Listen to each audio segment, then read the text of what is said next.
Trading में support and resistance इतना ही important है जितना मछली बिना पानी के। अगर आप बिना सपोर्ट एंड रेजिस्टेंस के मार्केट में ट्रेडिंग करते हैं, चाहे वो कोई सा भी मार्केट हो, तो कभी भी आप वो मार्केट से प्रॉफिट नहीं निकाल पाओगे। अगर आपको किसी भी मार्केट से प्रॉफिट निकालना है तो आपको सपोर्ट एंड रेजिस्टेंस के साथ चलना पड़ेगा, चाहे वो फॉरेक्स हो, क्रिप्टो हो, बिटकॉइन हो, कोई सा भी मार्केट हो, कोई सा भी स्टॉक ले लो। तो आज के इस वीडियो में हम आपको ये सिखाएंगे सपोर्ट एंड रेजिस्टेंस कैसे फाइंड करते हैं। कोई सा भी मार्केट हो वहां पर आपको सपोर्ट एंड रेजिस्टेंस कैसे फाइंड करना है, बिल्कुल स्टेप बाय स्टेप। तो आज है हमारे साथ साजिद जो आपको बताएंगे, स्टेप बाय स्टेप गाइड करेंगे। So let's say started. एक बार इस चार्ट को देखिए और बताइए इस चार्ट में प्रॉब्लम क्या है। प्रॉब्लम ये है, यहाँ बहुत सारे सपोर्ट एंड रेजिस्टेंस ड्रॉ किए हुए हैं। अगर आप इसी तरह सपोर्ट एंड रेजिस्टेंस को ड्रॉ करोगे तो आप बहुत कंफ्यूज हो सकते हो।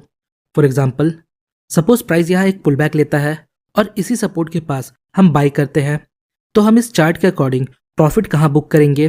क्या इस लेवल पर?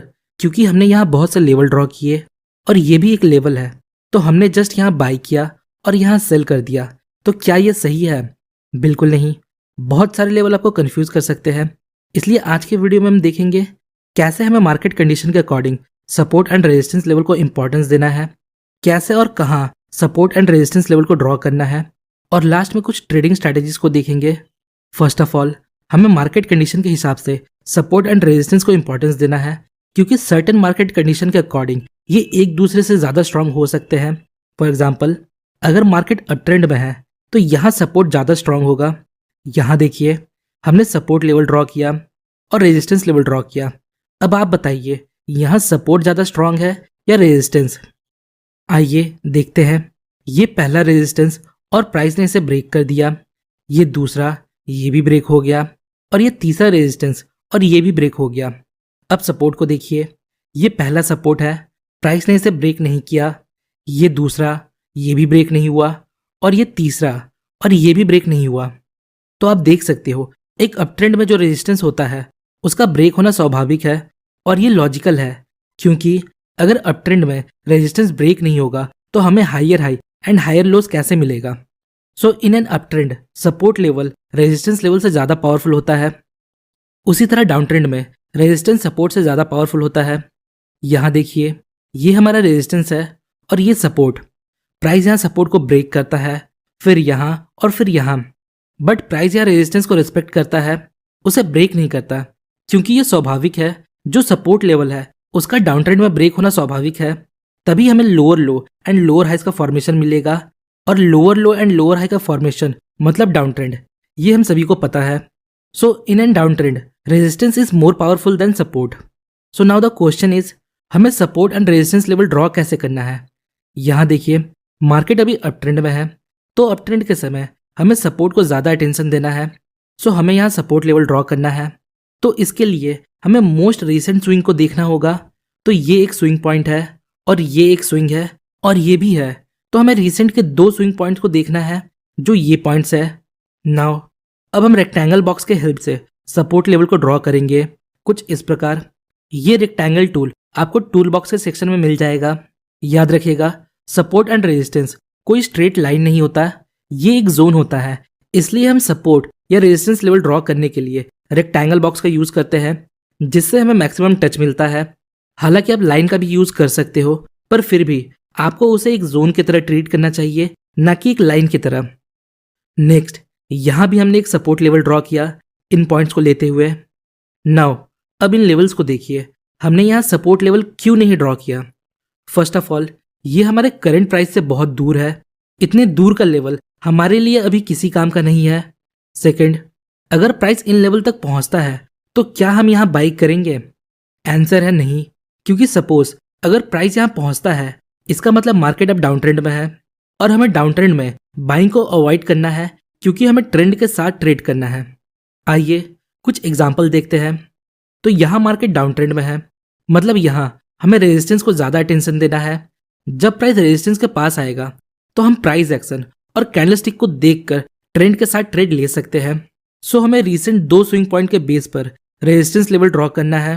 तो प्रोबेबली ये हमारा एक रेजिस्टेंस होगा और ये दूसरा। अगेन हमने यहाँ एक जोन मार्क किया, ना कि एक सिंगल लाइन। अब देखिए, ये भी रेजिस्टेंस है, पर हमने इन्हें मार्क क्यों नहीं किया? सिंपली ये करंट प्राइस से बहुत दूर है और अगर मार्केट यहाँ तक जाता है इसका मतलब अब डाउन ट्रेंड एंड हो चुका है और हमें ट्रेंड के साथ ट्रेड करना है। ओके, नाउ यहाँ तक हमने सपोर्ट एंड रेजिस्टेंस ड्रॉ करना सीखा। अब समझते हैं कैसे हमें सपोर्ट एंड रेजिस्टेंस को ट्रेड करना है। ऐसा तो नहीं है प्राइस सपोर्ट को जस्ट हिट करेगा और हम उसके बेस पर ट्रेड ले लेंगे, ऐसा तो नहीं होता। तो इसके लिए हमें काइंड ऑफ कंफर्मेशन चाहिए, मतलब एंट्री ट्रिगर, जिसके लिए हम बहुत से प्राइस पैटर्न का यूज कर सकते हैं। पर आज के वीडियो में हम एंट्री ट्रिगर के लिए लॉन्ग विक कैंडल्स का यूज करेंगे। इसमें आपको हैमर दिख सकता है, पिन बार दिख सकता है, डोजी दिख सकता है, पर हमारे लिए ये सभी लॉन्ग विक कैंडल है क्योंकि ये सारे पैटर्न सेम तरीके से काम करते हैं। अगर लोअर विक लंबा है इसका मतलब ये एक बुलिश है। जब मार्केट ओपन होता है तो सेलर्स प्राइस को नीचे लेकर जाते हैं पर सस्टेन नहीं कर पाते। देन फाइनली बायर्स प्राइस को कंट्रोल करते हुए ऊपर लेकर जाते हैं और ओपनिंग के आसपास क्लोजिंग देते हैं। So at the end of these type of candles हमें एक बाइंग प्रेशर देखने को मिलता है और इन पैटर्न्स को कभी भी और कहीं भी नहीं देखना, इन्हें हमें सपोर्ट या डिमांड लेवल के पास देखना है। नेक्स्ट, अगर कैंडल का अपर विक लंबा है और बॉडी छोटा है और लोअर विक ना के बराबर है तो ये एक बेरिश कैंडलस्टिक है। मार्केट के ओपन होते ही बायर्स प्राइस को ऊपर लेकर जाते हैं पर सस्टेन नहीं कर पाते।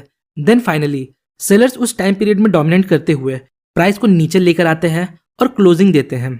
सो at the end of these type of candles हमें एक सेलिंग प्रेशर देखने को मिलता है और इस प्रकार के कैंडल्स को हमें रेजिस्टेंस लेवल या सप्लाई जोन के पास इंपॉर्टेंस देना है।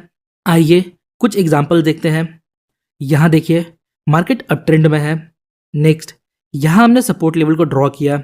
नेक्स्ट, प्राइस सपोर्ट लेवल को अप्रोच करता है और यहाँ एक long wick bullish candle form करता है। अगर नेक्स्ट कैंडल इसके हाई को ब्रेक करता है तो हम यहाँ ट्रेड ले सकते हैं और अपना स्टॉप लॉस हम इसके लो के थोड़ा नीचे रखेंगे और प्रॉफिट बुकिंग के लिए हम रीसेंट स्विंग पॉइंट का यूज करेंगे। सेम उसी तरह आप डाउन ट्रेंड के समय रेजिस्टेंस पर लॉन्ग विक कैंडल के बेस पर ट्रेड ले सकते हो।